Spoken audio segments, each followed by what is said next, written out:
को, वो काउंसिल जो ये जैसे ही उन्होंने 150 ग्राम सीमेंट का बात किया तो सुप्रीम कोर्ट ने कहा कि सोशल मीडिया के न्यूज पे आप मत जाइए, पोस्टमार्टम रिपोर्ट हमारे सामने है, सुप्रीम कोर्ट ने कहा। तो एक सबसे पहला अनुरोध कि कम से कम अब जबकि सीबीआई कह रही है कि उनके इन्वेस्टिगेशन के हिसाब से अभी तक तो ये गैंग रेप का मुद्दा नहीं लगता है, तो कम से कम हमें इस बात में संवेदनशीलता दिखानी चाहिए कि भाई हम जो अपनी बात को बोले वो सत्य हो और सत्य से हट के कुछ ना हो।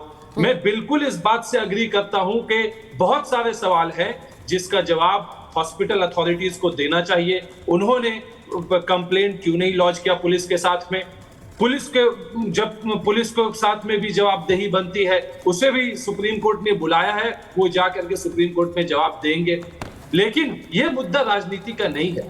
आज जो पीड़ित की जो पेरेंट्स हैं, माता पिता है, वो केवल एक ही चीज चाहती है, जस्टिस हो, इंसाफ हो। और इंसाफ क्या है? इंसाफ यह है कि जो रेपिस्ट है, जो मर्डरर है, उसे जल्द से जल्द फांसी में चढ़ाया जाए। ममता बनर्जी ने पहले दिन कह दिया था, कोलकाता पुलिस को ये इंस्ट्रक्शन था कि तौसीफ जी, ये बड़ा अच्छा लगता है कि जब हम कटघरे में खड़े हो जाए तो हम बताने लगे कि देखिए हर किसी के घर में यही समस्या है। ये देखिए ये क्या होता है, हम पर अगर कोई उंगली उठा दे तो हम बता दें कि भाई हम ये जो दिक्कत है ये तो सब लोगों की दिक्कत है, लेकिन पहले हम अपने घर में क्या कर रहे हैं उसको तो देखेंगे। ममता बनर्जी ने पश्चिम बंगाल के मामले में क्या किया है इस पीड़िता के, और ये आज कोर्ट ने पूछा, ये हम नहीं कह रहे हैं, ये कोर्ट ने पूछा कि प्रिंसिपल को आपने उसके खिलाफ क्या कार्रवाई की थी, अगली सुनवाई में बताइएगा। तब आज जाकर प्रिंसिपल को हटाया है और नए प्रिंसिपल वहां के लिए नियुक्त किए गए।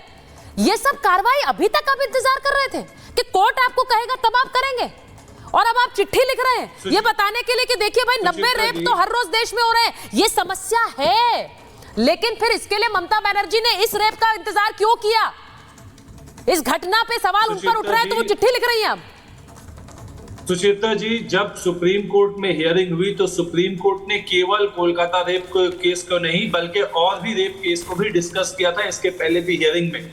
सवाल यहाँ पे दो है, एक कि हम क्या कानून ला सकते हैं, क्या इंस्टीट्यूशनल हॉस्पिटल में चेंजेस ला सकते हैं। तौसीफ जी, ये गलत है, ये गलत जानकारी। तौसीफ जी, गलत जानकारी मत दीजिए। सुप्रीम कोर्ट ने इससे पिछली हियरिंग में कौन से और रेप केसेस का जिक्र किया? तौसीफ जी, ये गलत जानकारी मत दीजिए। It was specifically on Bengal rape and murder, Kolkata rape and murder पर ही बात की थी, किसी और केस पर नहीं बात की थी। आप कवर अप ना कीजिए, स्टॉप कवरिंग अप। नहीं तौसीफ, बहुत हो गया कवर अप, बहुत कवर अप अभी भी कर रहे हैं आप बताइए किसी और प्रदेश में ऐसा हुआ है कि बाकायदा मुख्यमंत्री जो स्वास्थ्य मंत्री हैं उन्होंने इस तरह के लोगों को नियुक्त किया है जो बाकायदा जिनको एक्सेस है अंदर तक जाने की, जिनके बारे में पता चल रहा है कि वो साइकोपैथिक मर्डरर्स हैं, रेपिस्ट हैं? ममता बनर्जी ने एक ऐसा प्रिंसिपल है जिसके खिलाफ इस तरह के चार्जेस लगे हैं?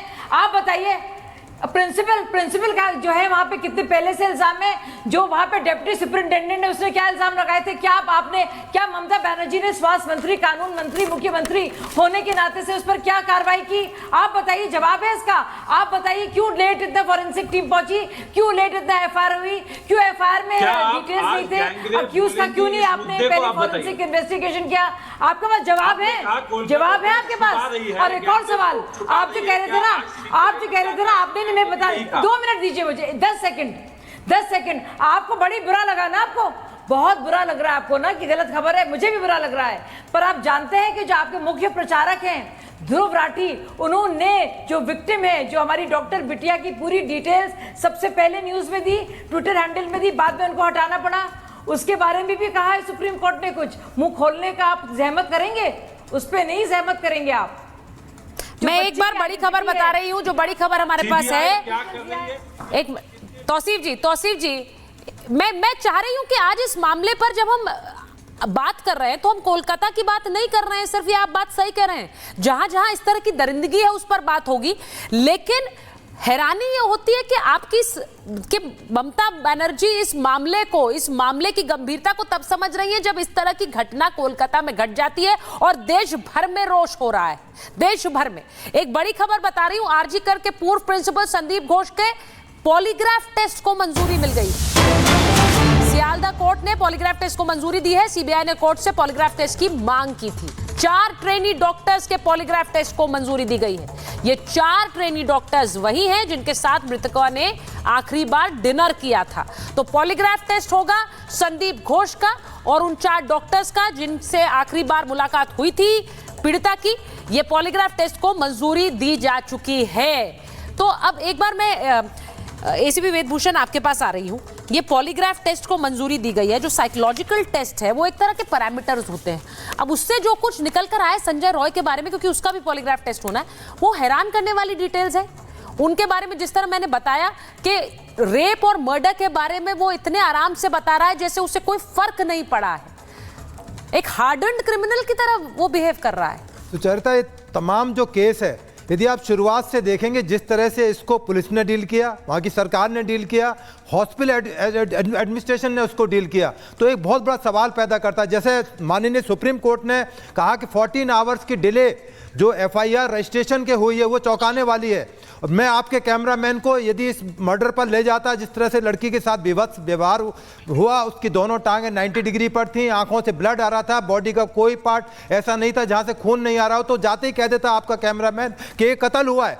14 घंटे का डिले और फिर उसके बाद में उसके माता पिता को तलाश करके उनके बयान पे मुकदमा दर्ज करना, यह अपने आप में हैरानी पैदा करता है कि डिले क्यों किया गया था, किसके कहने पे किया गया था, किसको इसका बेनिफिट मिलता। सबसे ज्यादा नुकसान हुआ है तो इस केस को डैमेज करने के लिए ये 14 आवर्स थे, क्योंकि उसमें पुलिस सो मोटो करने का एक प्रोविजन है पूरे हिंदुस्तान में, क्योंकि कानून पूरे हिंदुस्तान में लागू है। भारतीय नागरिक सुरक्षा संहिता और भारतीय साक्ष्य अधिनियम, जो तीनों कानून मेजर कानून है, वो पूरे हिंदुस्तान में एक तरह से लागू होते हैं। तो इस तरह की जो इनऑर्डिनेट डिले थी, सुप्रीम कोर्ट ने उसको बहुत सीरियसली लिया है, क्योंकि वो तमाम जो एडमिनिस्ट्रेशन है वो कलकत्ता से दूर कहीं से कोई 100 किलोमीटर 500 किलोमीटर दूरी पर रेप नहीं था, वो बिल्कुल heart of the Calcutta city के अंदर एक बड़े हॉस्पिटल के अंदर रेप गया। जो भी पुलिस वाला वहां पर गया, ये उसकी जिम्मेदारी थी कि देन एंड देयर उसमें एफआईआर होती, उसकी इन्वेस्टिगेशन की जाती। अब तमाम जो प्रोसीजरल चीजें हैं उसमें डिले हो सकती थी। मैं मानता हूं कि आप उसको अननेचुरल या नेचुरल मानने थे, पर यह बिल्कुल एक ओपन एंड शट केस था कि उसमें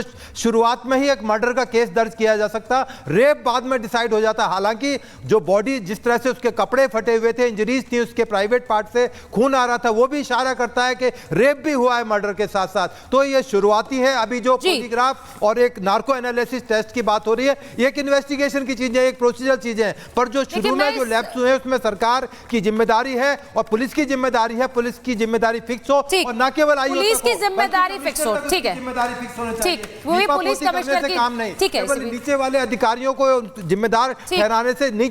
कमिश्नर साहब मुझे नहीं पता लगा कि इतना बड़ा रेप हो गया और तमाम मीडिया उस पर डिस्कस करिए। मुझे 14 घंटे बात कह रहे हैं, उस बात को थोड़ा सा, जैसा आपने कहा कि जो नीचे वाले अधिकारी